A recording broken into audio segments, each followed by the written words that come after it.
उत्तर भारत के पहाड़ी इलाके में बसे छोटे से कस्बे चांदमोली में एक अजीब सी कहानी पीढ़ियों से सुनाई जाती थी।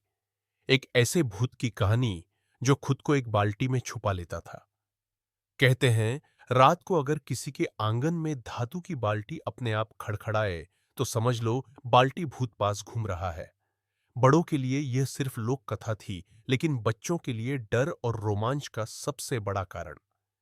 लेकिन असली कहानी शुरू हुई उस दिन जब 14 साल का लड़का अंशु और उसकी 10 साल की बहन रानी अपने गांव में रहने वाले नाना जी के घर छुट्टियां मनाने पहुंचे। नाना जी का घर बहुत पुराना था। लकड़ी की छत, मिट्टी की दीवारें और पिछवाड़े में एक बड़ा सा कुआं। वहीं एक कोने में पड़ी थी एक जंग लगी लोहे की बाल्टी, जिसके ऊपर मकड़ियों के जाले और काई लगी हुई थी। रानी ने पूछा, नाना जी, यह बाल्टी इतनी गंदी क्यों है? कोई उपयोग नहीं करता? नाना जी के चेहरे पर अजीब सी झिझक थी। वे धीमे स्वर में बोले, उस बाल्टी को मत छूना, वह बाल्टी ठीक नहीं है। अंशु चौंक गया। क्यों? उसमें क्या है? नाना जी ने बस इतना कहा, वह बाल्टी हमारी नहीं है। बहुत साल पहले रात को कुएं के पास अपने आप आ गई थी। तभी से अजीब घटनाएं होती रही हैं। रानी डर गई, पर अंशु को रोमांच हुआ। वह नई नई चीजों की खोज में हमेशा आगे रहता था। पहली रात ही कुछ अजीब घटा। आधी रात को अचानक खर्रर, ठक ठक ठक, बाल्टी की आवाज पूरे आंगन में गूंज उठी। अंशु चौंक कर उठ बैठा। रानी डर कर उसका हाथ पकड़ चुकी थी। नाना जी दूसरी कमरे से टॉर्च लेकर बाहर आए। आंगन में वही जंग लगी बाल्टी धीरे धीरे लुढ़क रही थी, जबकि हवा चल भी नहीं रही थी। नाना जी ने घबराते हुए आवाज दी, अंशु, अंदर जाओ, अभी। पर अंशु वहीं देखता रह गया। बाल्टी अचानक रुक गई, जैसे किसी ने अंदर से पकड़कर थाम ली हो। और फिर एक लंबी चीख, जैसे प्रतिध्वनि धीमी पर खौफनाक। कूं कूं, सबके रोंगटे खड़े हो गए। सुबह जब अंशु जिज्ञासावश कुएं के पास पहुंचा, उसने देखा वही बाल्टी फिर से वहीं रखी हुई थी जहां रात को रखी गई थी। लेकिन उसके ठीक नीचे की मिट्टी गीली थी, जैसे कोई भारी चीज वहां से खींचकर ले जाई गई हो। अंशु ने कुएं में झांका। पानी बिल्कुल शांत था, लेकिन नीचे बहुत गहरा अंधेरा था, जैसे कोई उसमें छुपा हो। तभी उसे कुएं में एक काली चमकती आंख दिखाई दी। वह डर कर पीछे हट गया। अंशु और रानी ने यह बात पड़ोस के चाचा जी वीरेंद्र चाचा को बताई। उन्होंने गहरी सांस लेकर कहा, बाल्टी भूत की कहानी क्या तुमने कभी सुनी नहीं? दोनों ने सिर हिला दिया। तब वीरेंद्र चाचा ने किस्सा सुनाना शुरू किया। लगभग 40 साल पहले गांव में एक आदमी रहता था, महाबली। वह लोहे का सामान बनाता था, बाल्टियां, घड़े, कड़ाही, सब कुछ। लेकिन वह लालची था।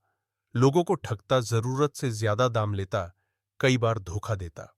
एक दिन बारिश में उसका पैर फिसला और वह कुएं में गिर गया। उसके हाथ में उसी की बनाई हुई लोहे की बाल्टी थी। गांव वाले पहुंचे, पर तब तक देर हो चुकी थी। चाचा जी आगे बोले, उसकी आत्मा अब भी उस बाल्टी में कैद है। वह सिर्फ रात को बाहर आती है और लोगों की चीजें चुराती है।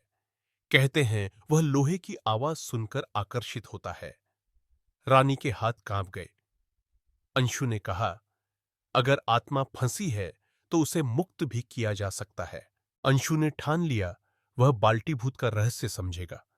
उस रात वह चुपके से नाना जी के कमरे से टॉर्च लेकर बाहर निकल गया। रानी भी उसके पीछे पीछे आ गई। आंगन शांत था। चांदनी में बाल्टी भूतिया लग रही थी। अंशु ने मन में सोचा, यदि इस बाल्टी में आत्मा है तो यह प्रतिक्रिया जरूर करेगी। उसने पास रखी लोहे की जंजीर उठाकर बाल्टी के ढक्कन पर मारी। ठनक! अचानक बाल्टी जोर से हिली। ढक्कन उछल गया। बाल्टी अपने आप सीधी खड़ी हो गई, जैसे पैरों पर खड़ी हो। रानी डरकर चीख पड़ी, अंशु, भागो! लेकिन अंशु भागा नहीं। वह ध्यान से देख रहा था। बाल्टी धीरे धीरे उसकी तरफ घूमी और फिर कुएं से एक काली छाया निकलकर बाल्टी के ऊपर जा गिरी। अंशु और रानी दोनों के मुंह खुले रह गए। बाल्टी एकदम चमकने लगी और छाया पूरी तरह उसमें समा गई।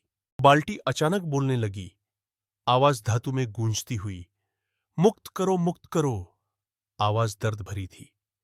अंशु ने साहस जुटाया, तुम्हें किससे मुक्त करना है? बाल्टी कांपती हुई बोली, मेरे लोहे में मेरी आत्मा कैद है। मेरी गलती थी, मैं लालची था। कुएं की मृत्यु ने मुझे बांध दिया। रानी ने डरते हुए पूछा, हम कैसे मदद कर सकते हैं?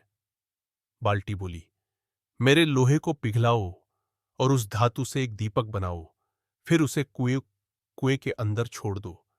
मैं आजाद हो जाऊंगा। अंशु ने पूछा, लेकिन रात में तुम लोगों को डराते क्यों हो? बाल्टी दुखी होकर बोली, मैं डराता नहीं, मदद मांगता हूं, पर लोग मेरी हर आवाज को अभिशाप समझ लेते हैं। यह सुनकर अंशु और रानी के मन से डर कम हो गया।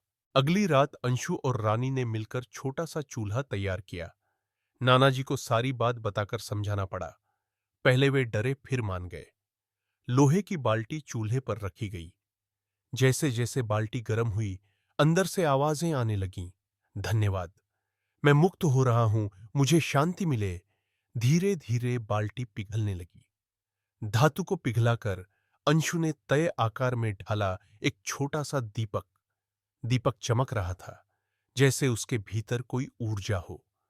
रात के 12 बजे वे दीपक को कुएं तक ले गए। कुएं में हल्की सी हवा घूम रही थी।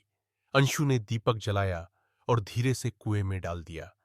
जैसे ही दीपक पानी को छुआ, कुआं अचानक रोशनी से भर उठा। एक सफेद पारदर्शी आकृति ऊपर उठी, वही महाबली की आत्मा। उसने कहा, बच्चों, तुमने मुझे नया जन्म दिया है।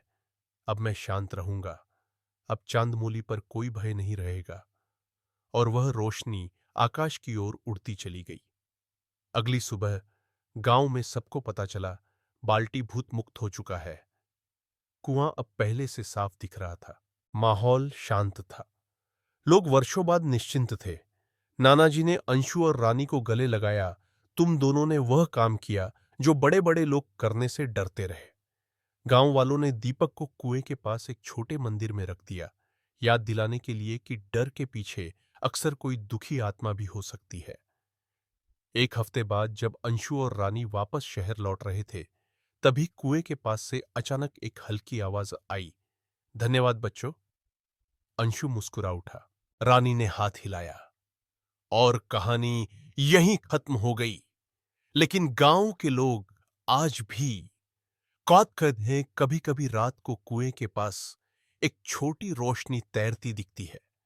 वह बाल्टी भूत नहीं, वह महाबली की शांत आत्मा है जो अब गांव की रक्षा करती है।